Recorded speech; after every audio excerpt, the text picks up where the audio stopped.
Olá, meus queridos irmãos, que a graça e a paz do Eterno esteja sobre a tua vida, sobre o teu projeto, sobre o teu ministério. Aqui é o pastor Emanuel e eu quero convidar a todos vocês a participar conosco de um estudo bíblico todas as terças-feiras, das 19h30 até as 21 horas. Nós estamos sequenciando uma série de mensagens sobre o livro de Neemias, com o tema Reedificando as Muralhas Caídas das Nossas Vidas. E eu quero convidar você a entrar no nosso Facebook, Pastor Emanuel, e digitar lá a nossa página da Assembleia de Deus, Ministério Vaz de Lima, Jardim Record, ou seja, ADVL. Se você digitar ADVL, Jardim Record, você vai estar na página da nossa igreja e pode participar conosco todas as terças-feiras. Eu quero compartilhar com vocês algo que já temos falado já no decorrer deste mês e eu gostaria de sequenciar com vocês esse estudo que, por certo, será bênção para a vida de todos. Portanto, vamos ao texto bíblico para iniciarmos essa série de estudo.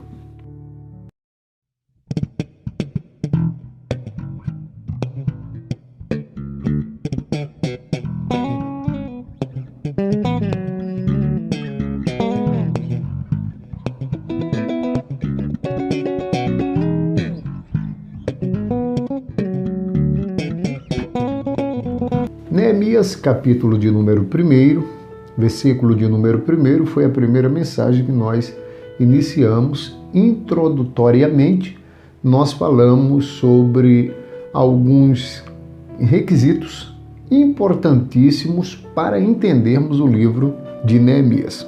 Capítulo 1, versículo 1, assim está escrito: as palavras de Neemias, filho de Acalias, e sucedeu no mês de Quisleu, no ano 20º, estando eu em Suzã, a fortaleza.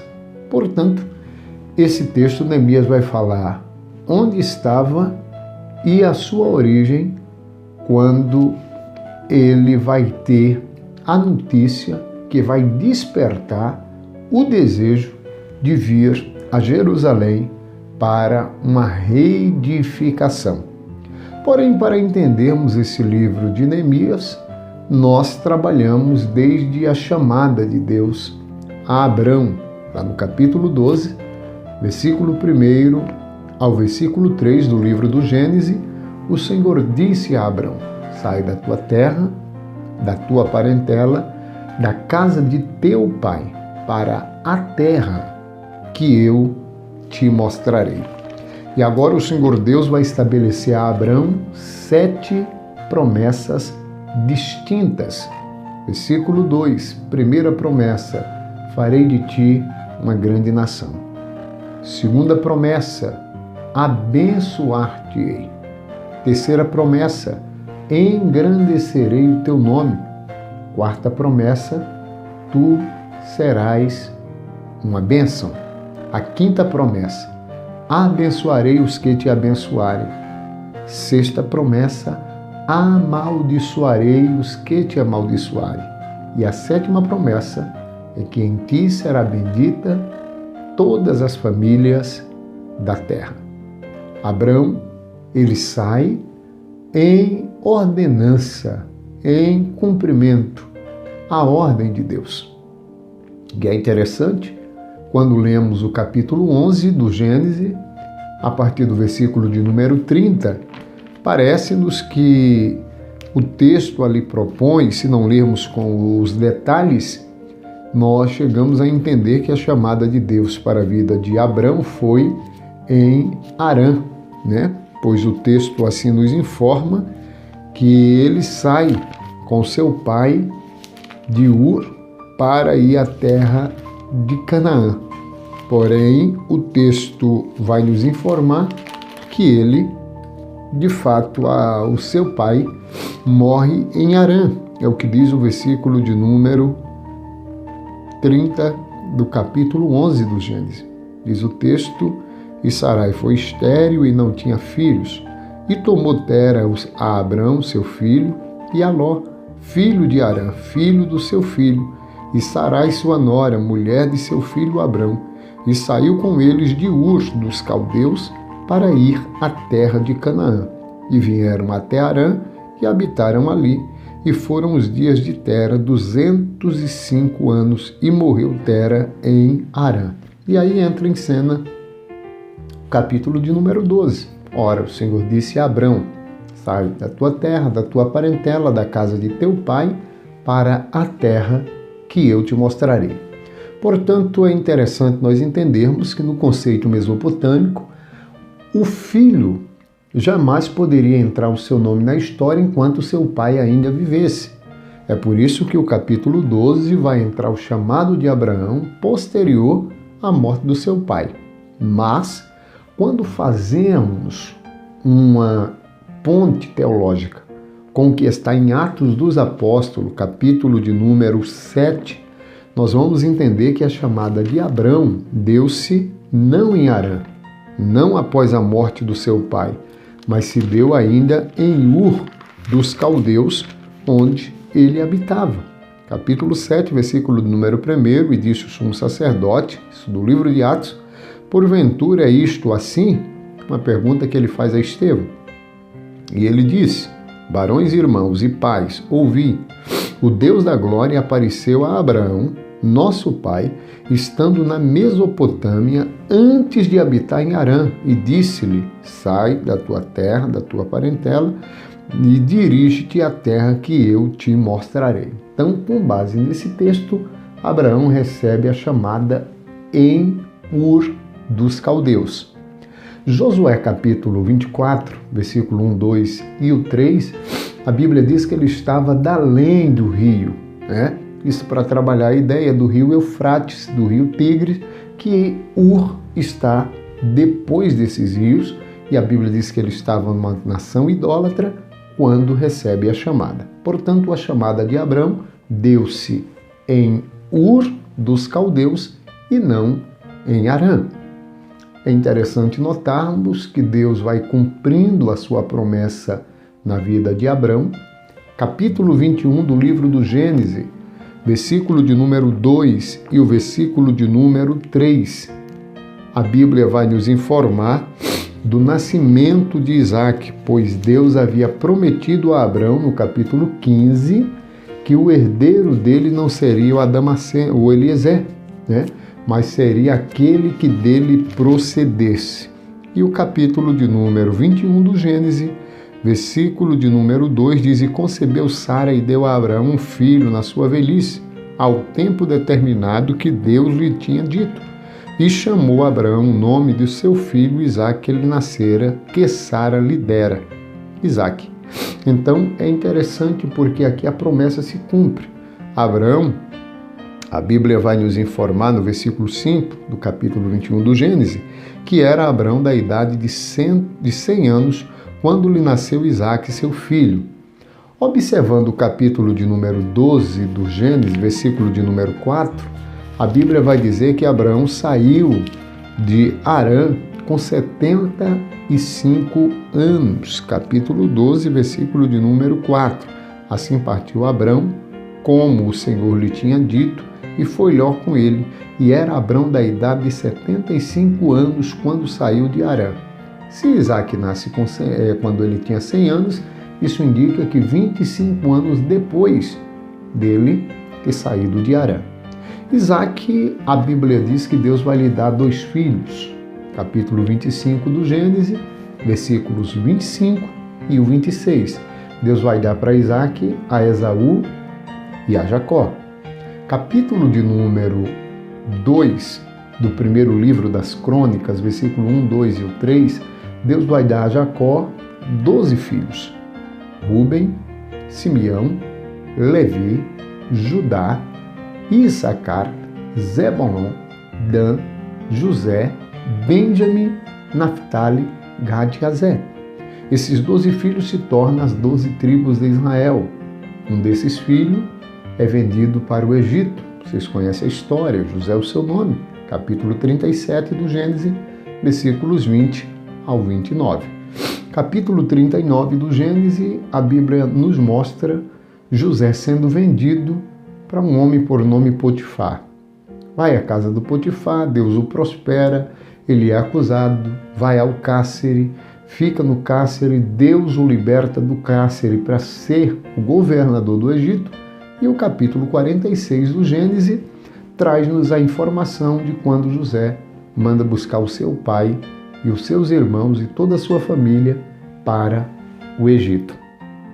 Eles vão ao Egito, conforme o capítulo 50, eles vão com 76 almas, Jacó desce ao Egito, vai usufruir da terra de Gósen, e a Bíblia nos traz a informação muito importante, que o capítulo de número 12 do Êxodo, versículo 40, a Bíblia diz que o tempo em que Israel habitou no Egito foi de 430 anos.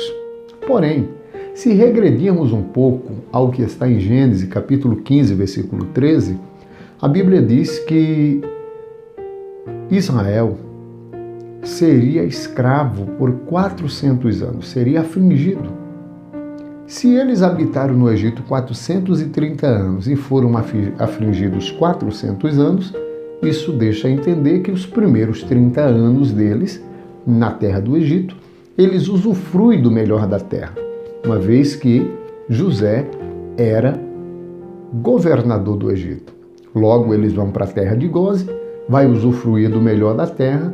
Após a morte de José, diz a Bíblia em Êxodo, capítulo de número 1, versículo de número 7, que após a morte de José, levantou-se um outro faraó que não o conheceu, né?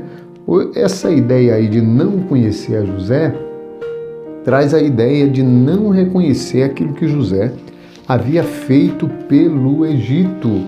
Segundo alguns estudiosos, esse rei, esse faraó que se levanta, é um faraó natural do Egito, uma vez que quando José está no governo, é o governador, o rei, o faraó que governava, era um dos Hicsos. Os Hicsos eram uma tribo nômades que conquistou o Egito e agora José tem todo o apoio nesse período. Quando o Egito se fortaleceu e venceu os Hicsos, agora o faraó, que não vai reconhecer a José, é um faraó egípcio. E agora todos que tiveram apoio no período dos Hicsos agora são punidos. E é por isso que entra a escravidão, é por isso que o capítulo 1, versículo de número 7 do livro do Êxodo diz o seguinte: os filhos de Israel frutificaram-se, aumentaram muito, multiplicaram-se e foram fortalecidos grandemente, de maneira que a terra se enchia deles. Depois levantou-se um novo rei sobre o Egito que não conhecera a José. E aí entra a perseguição dos 400 anos.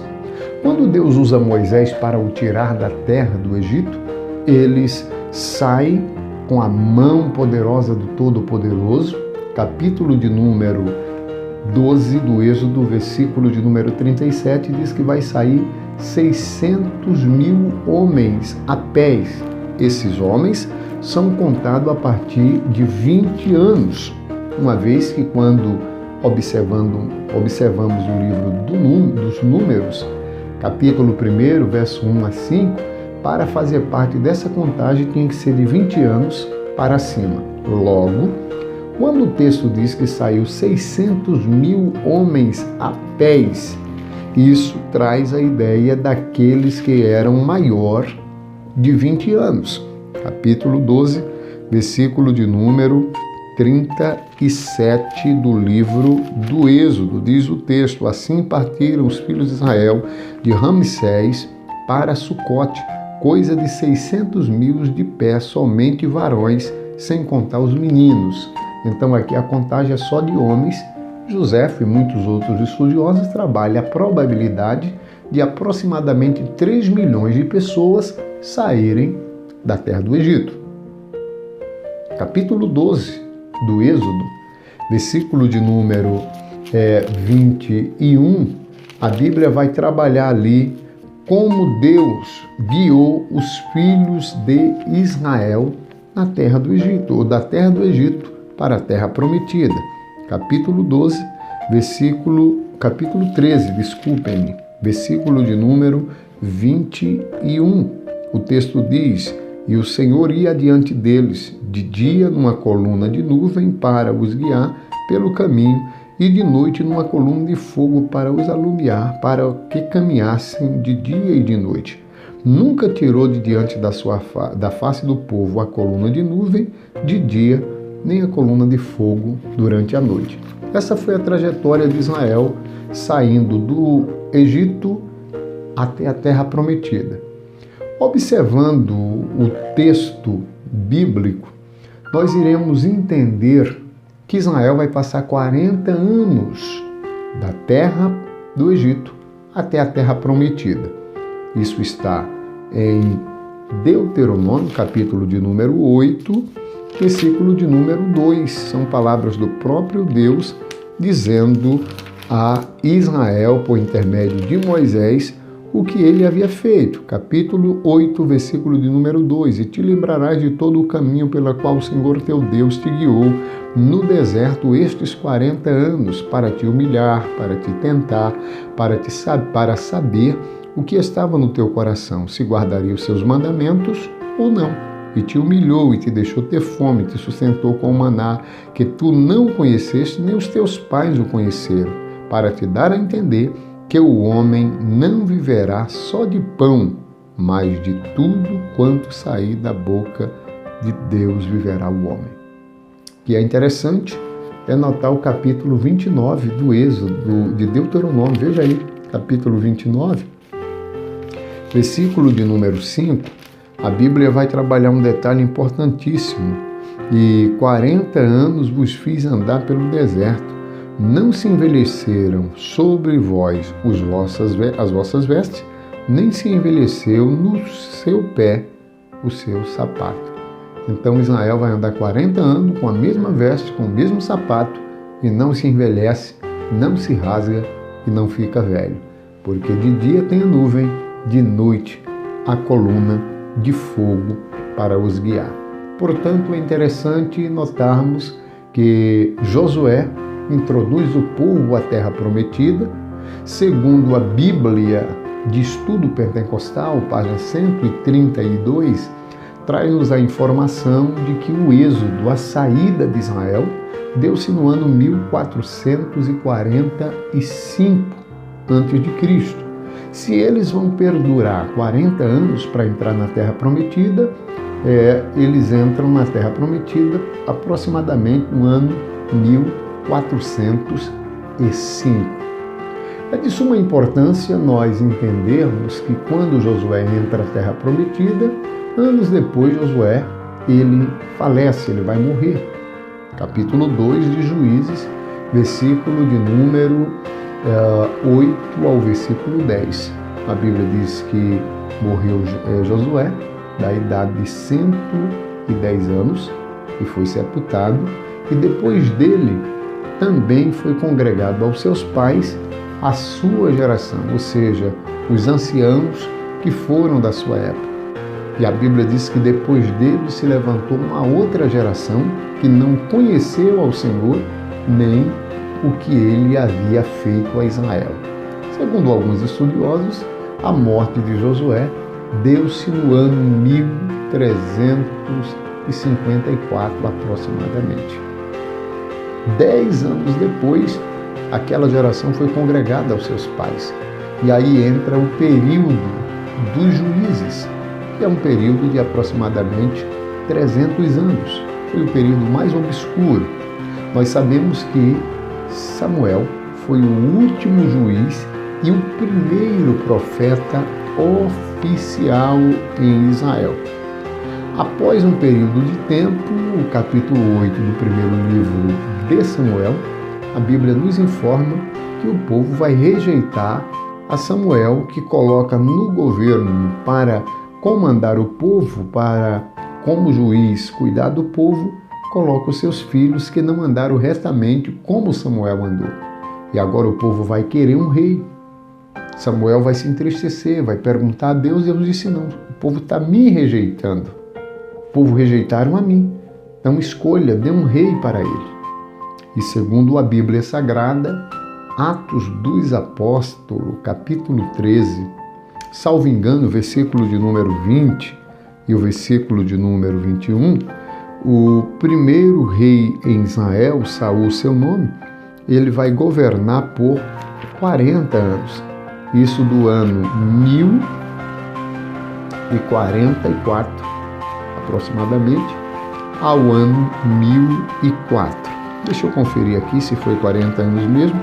Capítulo de número 13 do livro de Atos dos Apóstolos e o versículo de número 20. Depois disto, por 40 anos, 450 anos, lhes deu juízes, até o profeta Samuel.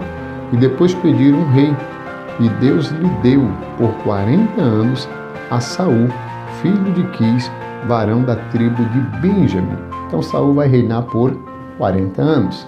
Após Deus rejeitar Saul, o segundo rei entra em cena. Davi é o seu nome, que vai reinar por mais 40 anos. Isso está no segundo livro de Samuel, capítulo de número 5, versículo de número 4. O texto vai propor que Samuel, ele reina por, ou melhor, Davi, ele reina por 40 anos, por mais 40 anos. Capítulo 5 do segundo livro dos Reis, versículo de número 4. Da idade de 30 anos era Davi quando começou a reinar, e 40 anos reinou em Israel. Após a morte de Davi, ou seja, Deus levanta Salomão. Salomão, conforme o capítulo de número 9 do segundo livro das Crônicas, parece-me que ele vai reinar por mais 40 anos. Então, é interessante entendermos que o Reino Unido, ele teve uma duração de aproximadamente 120 anos, ou seja, 40 anos reinado por Saul, 40 anos por Davi e mais 40 anos sendo regido por Salomão. Capítulo 9 do segundo livro das Crônicas, versículo de número 30. E reinou Salomão em Jerusalém 40 anos sobre todo o Israel. E dormiu Salomão com seus pais e foi sepultado na cidade de Davi, seu pai, e Roboão, seu filho, reinou em seu lugar. Quando Roboão assume o reino, ele agora vai impor um encargo pesado sobre o povo. O povo vai se impor, conforme vocês conhecem, o capítulo de número 10 do segundo livro das Crônicas, e aí nós temos a divisão do reino, né? O reino ele passa a ser dividido. Agora, Roboão passa a governar sobre 2 tribos, e nós temos Jeroboão reinando sobre 10 tribos.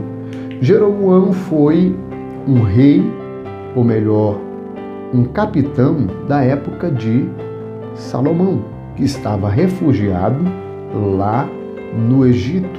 O povo mandou buscá-lo e o fez rei sobre o Reino do Norte. Agora, nós temos a capital do Reino do Norte em Samaria e a capital do Reino do Sul em Jerusalém. Reino do Norte, Jeroboão governa.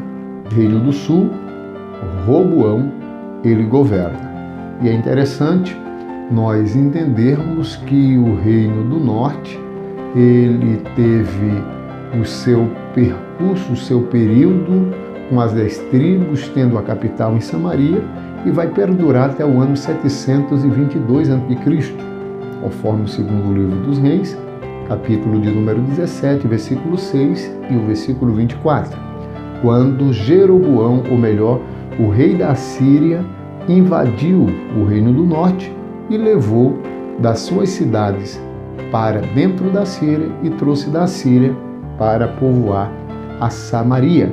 É a partir de então que eles passam a ser chamados, o Reino do Norte, de samaritanos, por conta da mixigenação que houve de assírios com judeus e de judeus com assírios. A partir do ano 722, não teve mais o Reino do Norte, agora vai perdurar só o Reino do Sul. O Reino do Sul, ele teve 19 reis e uma rainha, Atalia foi o seu nome.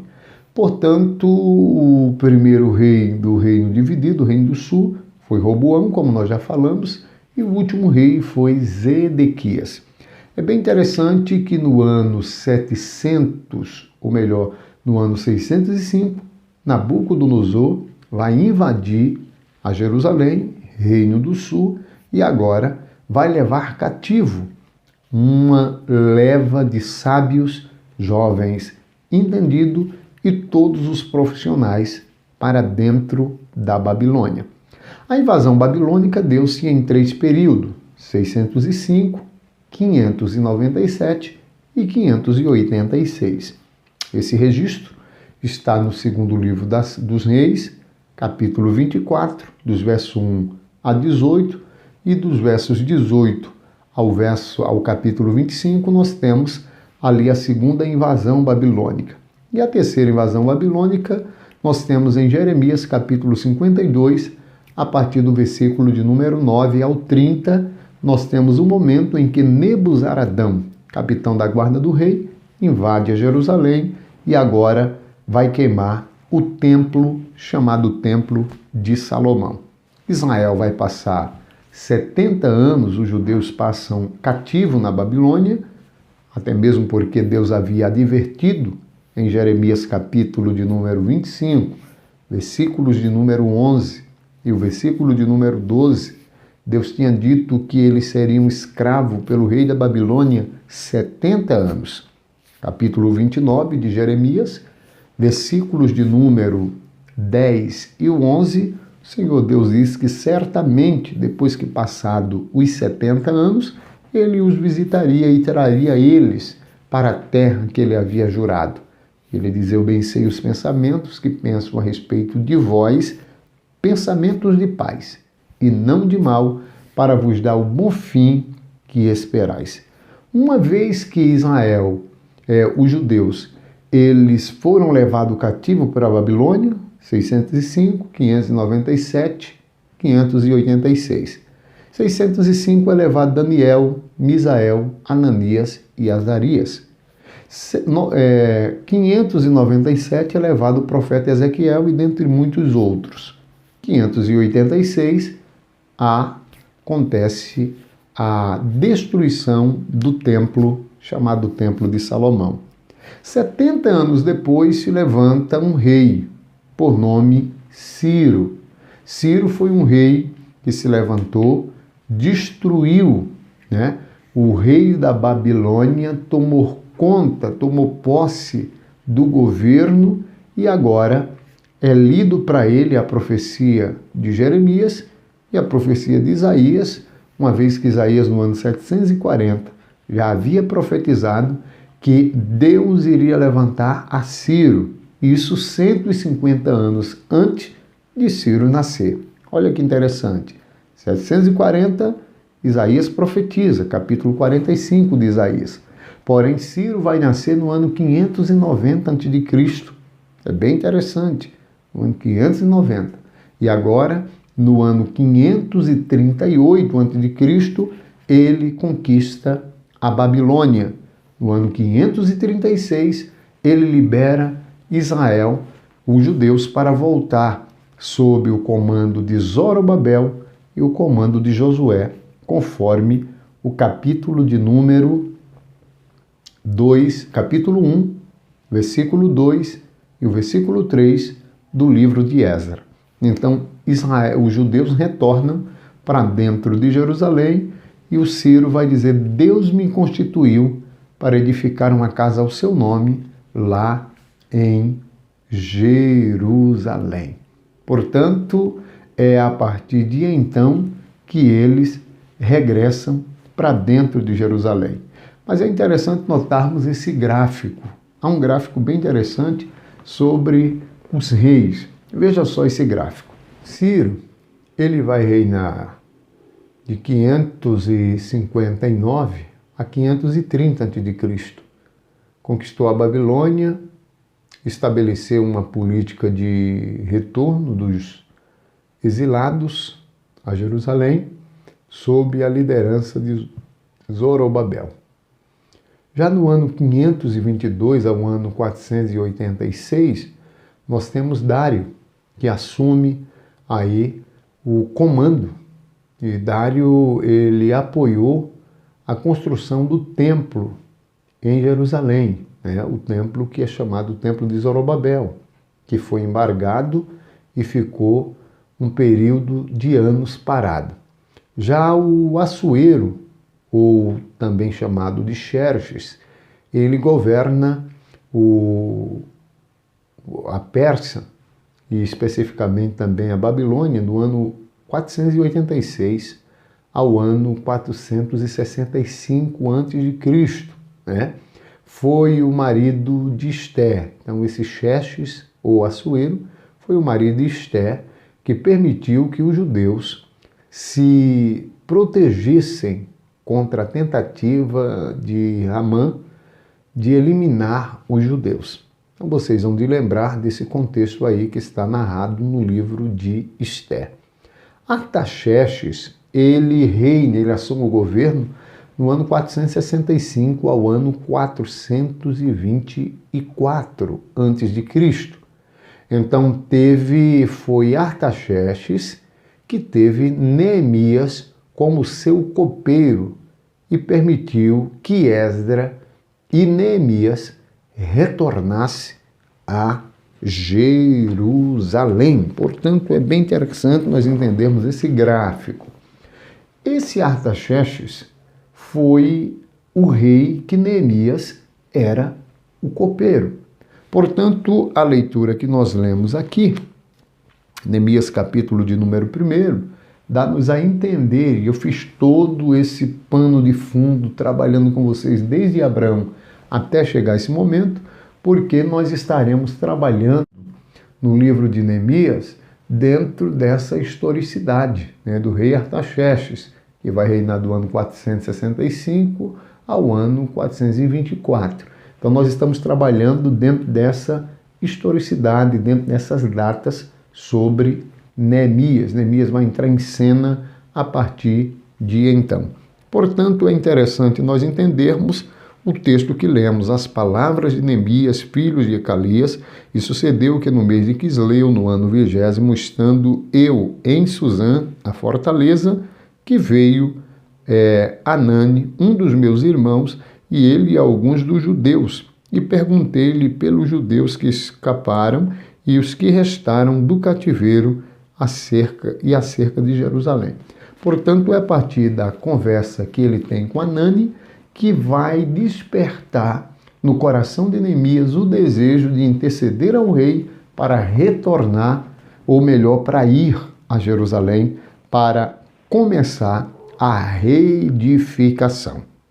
Uma vez que nós fizemos essa introdução a você sobre o livro de Neemias, nós estaremos, se Deus permitir, conversando nos próximos slides ou nas próximas aulas, nós vamos estar falando sobre esse importante homem de Deus. Neemias, cujo seu nome, no original hebraico, significa Jeová conforta, né? O autor do livro nós sabemos que é Neemias, é um livro pequeno, com apenas 13 capítulos e 406 versículos. Neemias, ele vai a Jerusalém no ano 445, 13 anos depois que Esdras veio para Jerusalém. Esdras, ele veio no ano 458 a.C., Neemias, ele vem a Jerusalém no ano 445. Portanto, é dentro dessa historicidade que nós estaremos trabalhando sobre esse contexto. Esdras, na verdade, ele veio para a restauração espiritual, pois Esdras, ele era sacerdote. Isso está em Neemias, capítulo de número 8, versículo 2. Neemias veio com a restauração da cidade, pois era governador, conforme o capítulo de número 10, versículo de número 1. Portanto, é desta forma que nós estaremos trabalhando o livro de Neemias. Neemias e Esdras se unificaram com o mesmo propósito para uma ação comum, né? E nós iremos observar isso no capítulo de número 8, versículo 9 e 10, e em muitos outros textos do livro de Neemias, essa unificação dos servos de Deus para a restauração espiritual e a restauração da própria cidade. Portanto, fique conosco, vamos sequenciando e, se Deus permitir, a partir do próximo vídeo, nós estaremos gravando aí, falando sobre o capítulo 1 e algumas lições importantíssimas que aprendemos com Neemias. Estamos falando do livro de Neemias, reedificando as muralhas caídas das nossas vidas. Que Deus abençoe. Até o próximo vídeo, se o Senhor permitir.